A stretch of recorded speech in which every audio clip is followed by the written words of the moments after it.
Atom bomb کی کیا اوقات؟ ایران کے پاس ایٹمی ہتھیاروں سے بھی زیادہ خطرناک ہتھیار موجود۔ سابق سیکریٹری پاسداران انقلاب کے بیان نے دنیا میں ہلچل مچا دی۔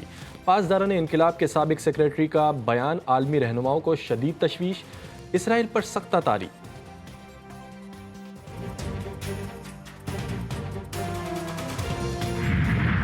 صہیونی فوج کی لبنان میں درندگی سے مزید 20 شہری شہید۔ نباتیہ میں بلدیہ کی عمارت پر حملہ، میئر احمد کاہل سمیت 5 افراد جان سے گئے۔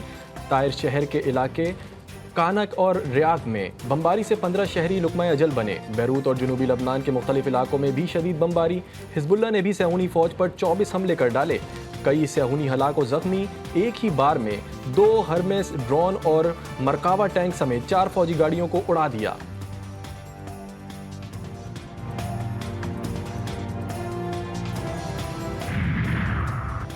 ناجائز ریاست لبنان میں کچھ بڑا کرنے کے در پر، امن فوج کو پیچھے ہٹ جانے کی وارننگ۔ دنیا تماشائی بدھ کے دن پھر ایک حملے میں اسرائیلی ٹینک نے واچ ٹاور کو نشانہ بنایا، 2 کیمرے تباہ کیے، امن فوج کی پوسٹ کے مرکزی دروازے کو بھی تباہ کر دیا۔ اسرائیلی وزیر اعظم نتن یاہو نے جنگی علاقوں سے انخلاء کے مطالبے کو بھی مسترد کر دیا۔ اب حزب اللہ کے نائب سربراہ کی باری ہے۔ اسرائیلی صدر اسحاق ہرزوگ کی شیخ نعیم قاسم کو دھمکی، کہا یقین ہے کہ جلد ہی نعیم قاسم اپنے انجام کو پہنچیں گے۔ اسرائیلی صدر نے لبنان میں تباہی کا ذمہ دار بھی حزب اللہ اور ان کے دوست ایران کو قرار دے دیا۔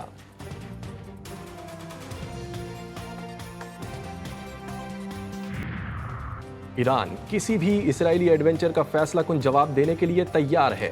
ایرانی وزیر خارجہ عباس عراقچی کی UN سیکریٹری جنرل انطونیو گوتریس سے گفتگو۔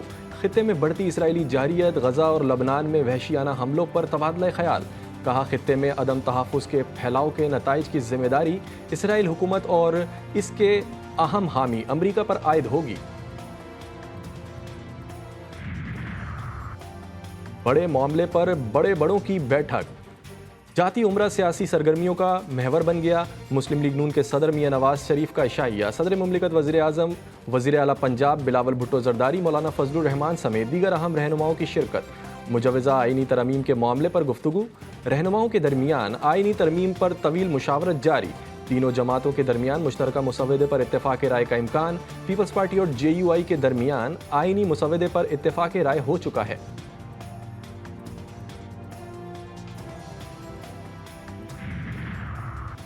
وفاقی آئینی عدالت بنے گی یا نہیں؟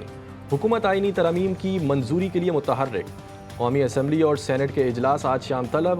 حکومتی و اتحادی ارکان کو دونوں ایوانوں میں حاضری یقینی بنانے کی ہدایات جاری۔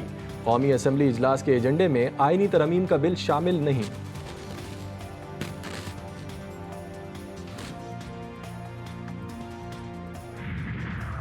عدالتی اصلاحات پر اتفاق رائے، لیکن وفاقی کابینہ کا اجلاس اچانک ملتوی۔ خصوصی پارلیمانی کمیٹی کا ہنگامی اجلاس آج پھر ہوگا۔ اجلاس کی صدارت چیئرمین خورشید شاہ کریں گے۔ گزشتہ روز PTI اور MWM کی عدم شرکت کے باعث ملتوی کر دیا گیا۔ کمیٹی کا اجلاس آج دوپہر 12:30 بجے ہوگا۔ اجلاس میں مسودوں اور مختلف تجاویز پر غور کیا جائے گا۔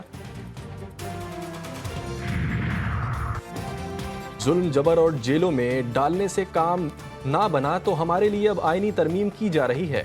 مجوزہ آئینی ترمیم کا نہ ہی سر ہے اور نہ پیر، سپریم کورٹ کے اوپر کورٹ بنا رہے ہیں۔ وزیر اعلیٰ خیبر پختونخوا علی امین گنڈا پور کا کہنا ہے کہ سب سیاسی جماعتوں کو ایک بات بتا دیتا ہوں کہ جو کچھ آپ لوگ کر رہے ہیں کل اس میں آپ لوگ ہی پھنسو گے۔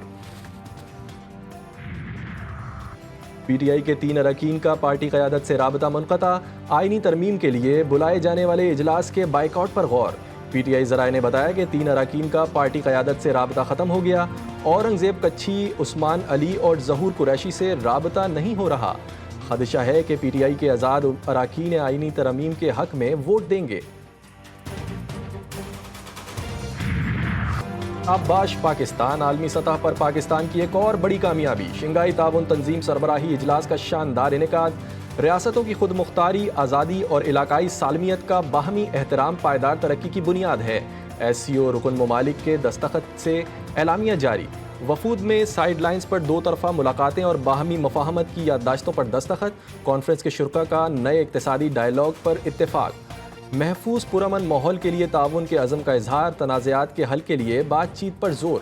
اجلاس میں UN جنرل اسمبلی کی امن اور ترقی سے متعلق قرارداد کی حمایت۔ سیاست، سیکیورٹی، سرمایہ کاری اور ثقافت کے شعبوں میں تعاون بڑھانے پر رضامندی کا اظہار۔ SCO ریاستیں عوام کے جمہوری، سیاسی اور معاشی حقوق کا احترام کرتی ہیں۔ اعلامیے کے اہم نکات، شنگھائی تعاون تنظیم کی سربراہی روس کو سونپ دی گئی۔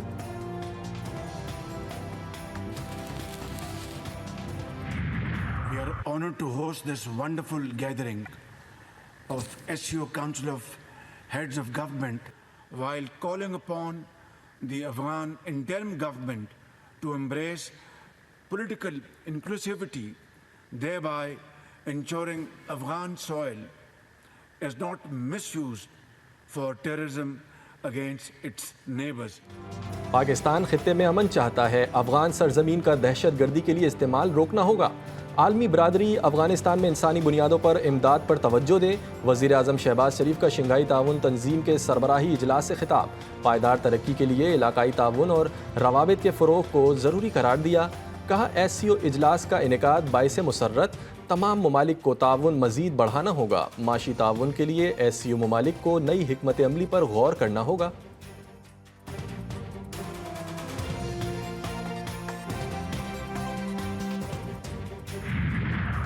شکریہ پاکستان، دنیا مہمان نوازی کی معترف، بھارتی وزیر خارجہ بھی تعریف کیے بغیر نہ رہ سکے۔ جے شنکر کی SCO اجلاس کے کامیاب انعقاد پر پاکستان کو مبارکباد، اپنے بھرپور تعاون کی یقین دہانی کرائی۔ اجلاس سے خطاب میں بھارتی وزیر خارجہ نے کہا، سرحد پار دہشت گردی، انتہا پسندی، علیحدگی پسندی سے رابطے کا فروغ مشکل ہوگا۔ ہمسایوں کے تعلقات اچھے نہ ہوں تو وجوہات کا سدباب ضروری ہے۔ ہمیں ایماندارانہ گفتگو کی ضرورت ہے۔ ہمارا تعاون باہمی احترام اور خود مختاری کی برابری پر مبنی ہونا چاہیے۔ بھارتی وزیر خارجہ شنگھائی تعاون تنظیم اجلاس میں شرکت کے بعد بھارت روانہ۔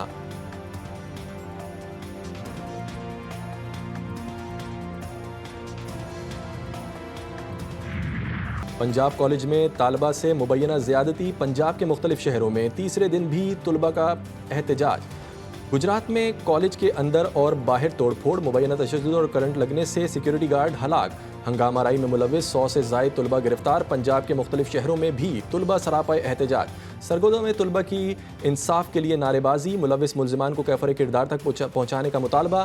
لاہور میں طالبہ سے مبینہ زیادتی پر غیر مصدقہ خبر وائرل کرنے پر مقدمہ درج۔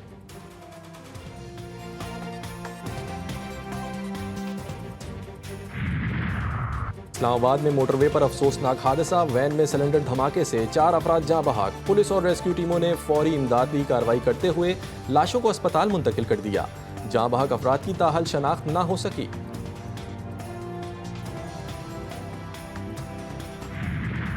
احمد پور شرکیہ میں المناک ٹریفک حادثے میں 4 افراد لقمہ اجل بن گئے۔ قومی شاہراہ پر مخالف سمتوں سے آنے والی 2 تیز رفتار موٹر سائیکلیں آپس میں ٹکرا گئیں۔ حادثے میں خاتون بشرا بی بی موقع پر جبکہ یعقوب خلیل اور یاسین دوران علاج جاں بحق ہو گئے۔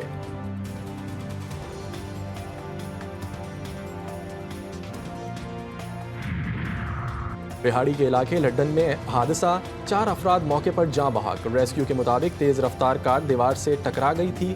حادثے کے شکار تمام افراد لاہور سے حاصل پور جا رہے تھے۔ مرنے والوں کا تعلق ایک ہی خاندان سے ہے۔ حادثہ ڈرائیور کو نیند آنے کے باعث پیش آیا۔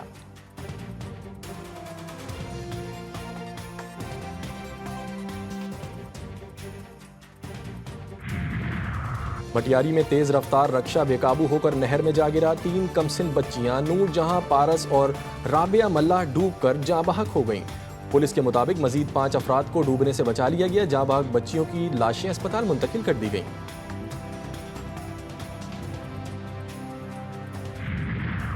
سندھ میں دیگر امراض کے ساتھ خناق کی بیماری بھی وبا کی شکل اختیار کرنے لگی۔ کراچی میں گزشتہ ماہ خناق سے 3 بچے انتقال کر گئے، 14 بچے ابھی بھی زیر علاج۔ ویکسین کی کمی کے باعث مرض میں اضافے کے ساتھ اموات کے خدشات بھی بڑھ گئے۔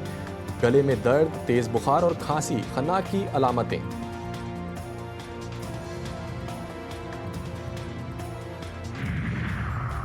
چیمپئنز ٹرافی میں بھارت کے پاکستان نہ جانے پر متبادل آپشن زیر غور۔ Chairman England cricket board Richard Thompson کا کہنا ہے کہ بھارت کے بغیر ICC چیمپئنز ٹرافی کا آپشن نہیں ہے۔ بھارت کے پاکستان میں جانے یا نہ جانے کا حتمی فیصلہ بھارتی حکومت پر منحصر ہے۔